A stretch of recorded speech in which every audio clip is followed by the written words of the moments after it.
आता सध्या बायकांची खूप फॅशनच चालू आहे. ट्रेंडिंग साडी आली की ती साडी घेतलीच पाहिजे. ती साडी घ्यायची आणि लगेच टेलर लोकांकडे यायचं आणि त्या साडीवरील ब्लाऊज आणि साडी तयार करून ठेवायला सांगायचं. टेलर लोकांचा हा एक फायदा खूप आहे की ज्या ट्रेंडिंग साड्या निघालेत का ते बघायला भेटतात. अहो शॉपिंग पण आपल्याला पण करता येते हो.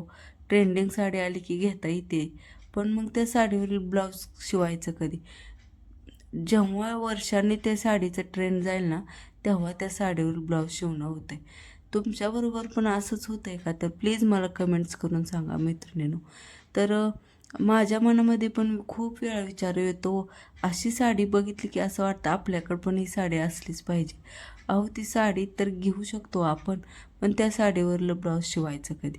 कारण कस्टमरांचेच ब्लाऊज शिवता शिवता आपले ब्लाऊज शिवायला मात्र आपल्याला वेळच भेटत नाही. तर कमेंट करून प्लीज